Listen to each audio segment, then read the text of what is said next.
I always wanted to go in the Marine Corps. Even when I was just a little kid, I don't know what it was. Something fascinated me about the Marine Corps. When I was 13 years old, I wrote to the commandant to get in the Marine Corps.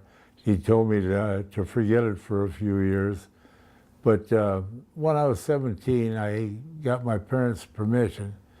And my mother said, "About time for you to leave." So that was just kind of kidding. My name is Rich. I go by Rich Lang.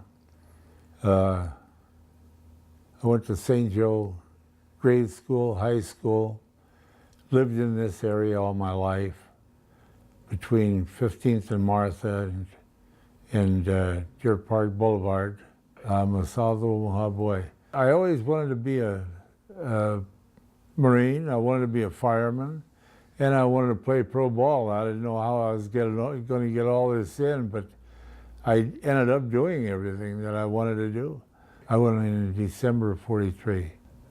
In fact, they were just getting ready for quite a few of the invasions in the Pacific, and I just happened to hit it right in the middle where they were on their way to the 4th Marines and 1st Marines were on their way to Saipan, and I joined up as I was in the 3rd. We were in floating reserve for at the Saipan invasion, and then we went back, regrouped at Kwajalein, and then went on to Guam.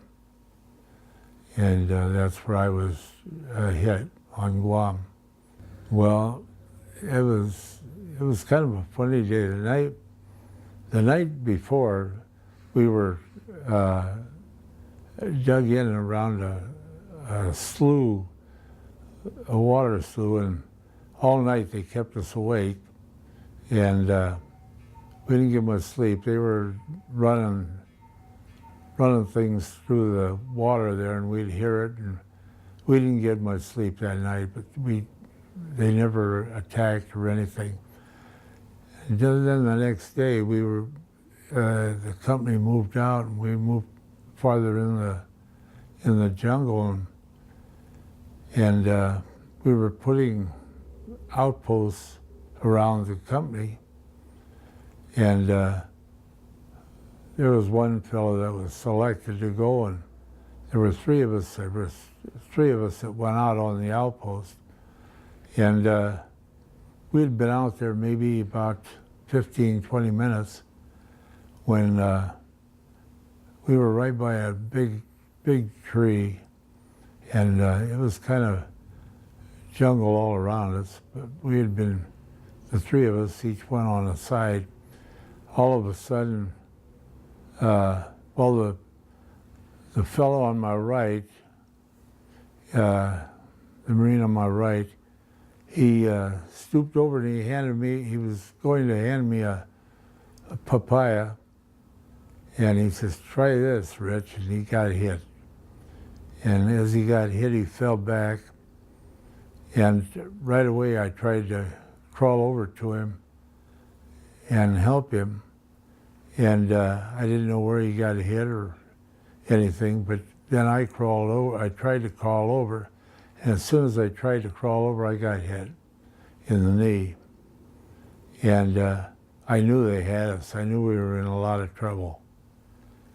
And the other fellow was on the other side of this tree, so he was kind of protected. And he kept saying, "Stay where you are," but I wanted to help the fellow that got hit. And I thought, well, if I can get over just a little closer, I might be able to see where he got hit and help him out. And when I did, I got hit the second time. And it went through my hip. I got hit through the hip and the back.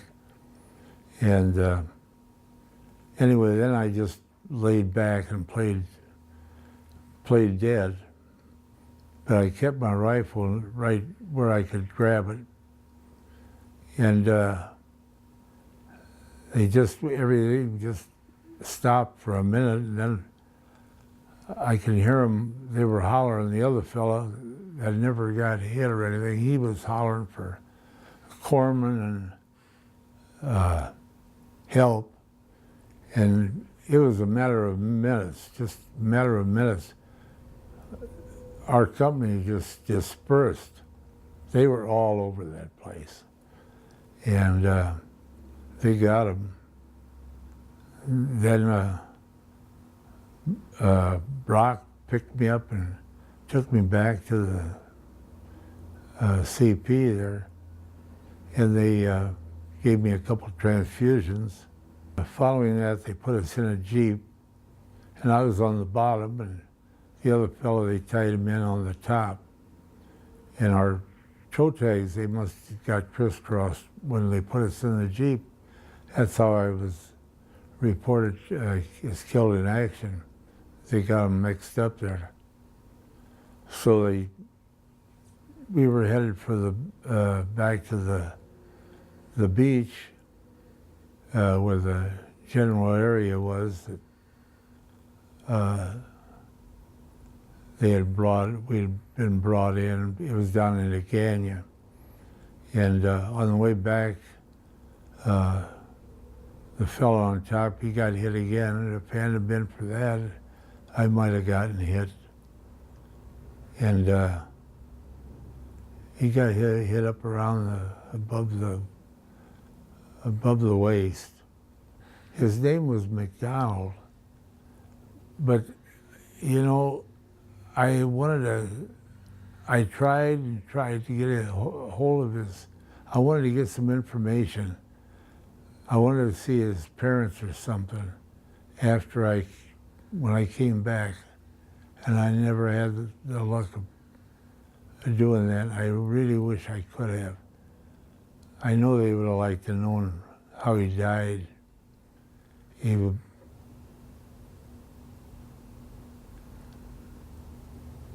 That's a shame. Well, he died a Marine.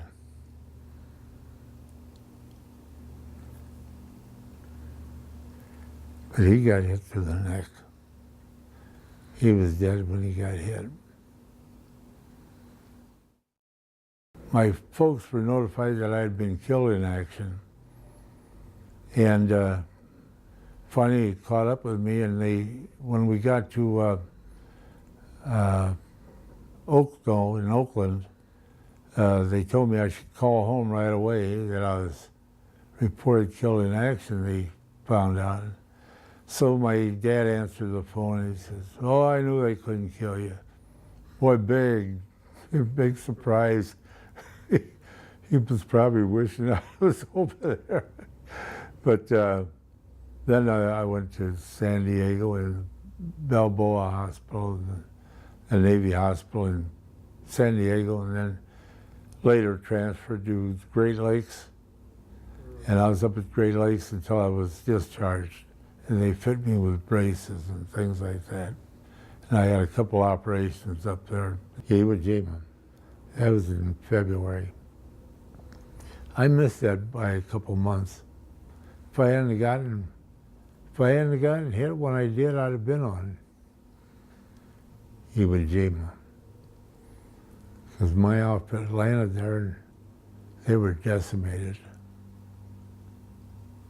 I talked to a couple that got back. They were up in the hospital, and they said they really took it on Iwo. They went in, I think, the third day. They didn't go in the first day, but they went in the third day, and they still got hammered. And the one Marine that I was with on Guam, I saw him up at Great Lakes, and he came over and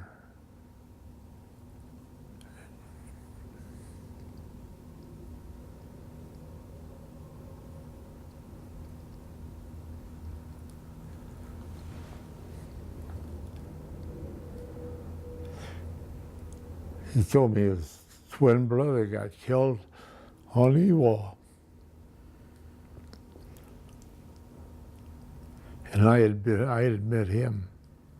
He was in K Company. And they took Billy, this fellow, off the line and sent him home when his brother was killed.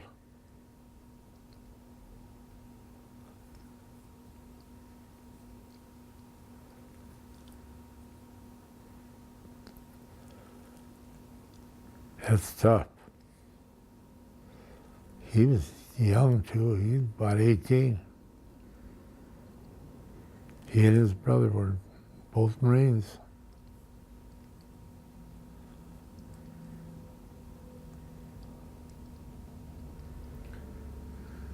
And I was up at Great Lakes, I think about 4 months, and then I was discharged from there. I was discharged the day the war ended in Europe, May the 8th, 45.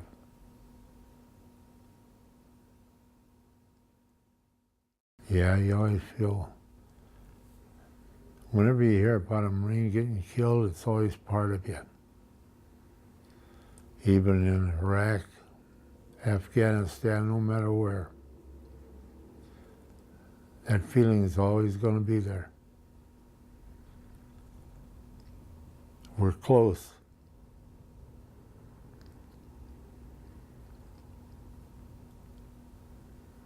You hear it all over the country, Semper Fi.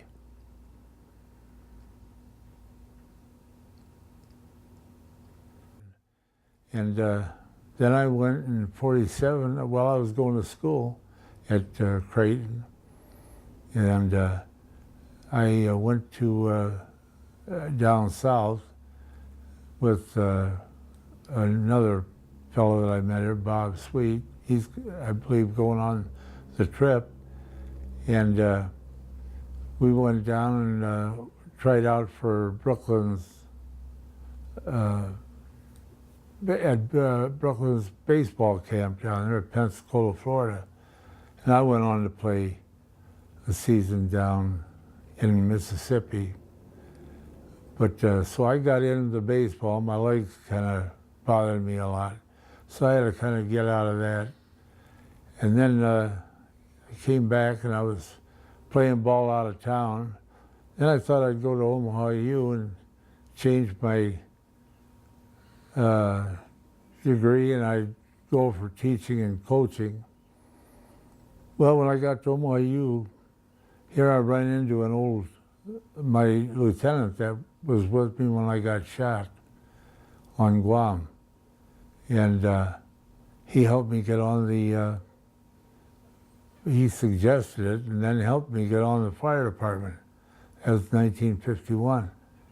And it was one of the greatest things he ever did, that ever happened to me. There was one that was real, it was an apartment house just east of 24th and Fardham. And it was, we pulled in the alley, and I was on truck 1 at the time. And we threw a ladder up. There were one fellow in the one window, and there were 2 fellows in another window on the 3rd floor. But I went up the ladder, and I went after the first guy at first because he was in the worst. He was really in bad shape. His hair was on fire and his shirt. And I got about 5 feet from the window, and he jumped out on top of me. Well, I was batting out the flames on the way down, and I got him out. So then another fireman helped me, and we spun the 35 around, and I went up after the other 2 in the other window, and it was kind of a steep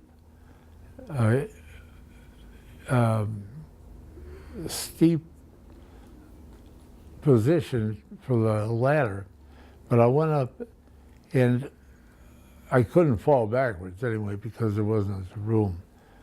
But when I got up there, here, the one on top, he jumped on top of me. And the other guy, he climbed down on the ladder, and then he got on me because they were both, by that time, they were both on fire. They were burning. And the one guy I had by the arm, the second one, I had him by the arm, and the other one I had cradled in my arms. And I started down, and I was trying to put the flames out on the way down. And I got about halfway, and I dropped the one fella that I had holding onto his wrist. I couldn't hold him anymore. He ended up with a broken leg is all, but he had his life. And the other fella, he came down. He was a little burnt, but outside of that, he was all right. So I accomplished all three things. I was in the Marine Corps, I played ball, and went on the fire department. And then I was on the fire department 28 years, about 15 years ago. It had been bad, really, for years. I had 3 knees put in there, and none of them really held. And then they put a rod in, and the rod was kind of wearing through the bone, and it hurt so bad I had to have that taken out. When they took that out, I almost bled to death. They couldn't stop the bleeding on the bone. So then we had a talk, and it was just before Christmas. I told him I'd take it off. I came close to death about 5 times, and I even had somebody ask me. I was really out. I was dying. And I could hear, but I couldn't see. And I was laying up in the emergency room up at the VA. And I had someone come up and whisper in my ear, "What's it like dying?" I got a kick out of that. You know, they couldn't get they were trying to get a needle in me to give me fluids, and they couldn't get a needle in. This was when I had that rod taken out, and all it was black. It was just black. Every time it's happened to me, it's just been black. Just some say that everything goes before their eyes. Geez, I hope that don't happen to me, because, God, that would take a while. But all it was black. I could hear, but I couldn't see, and I had my eyes wide open. And he kept saying to me, what's it like? What's it like to die? What's it like to die? It's great. It was just, I wish they'd have let me die, because it was so nice. I was just going to sleep. And then they brought me back to go over it again. I've been the luckiest guy in the world. Lou Gehrig said it. He said it, but I lived it. I was the luckiest guy in the world. I really was. There's nothing I would change in my life. Nothing.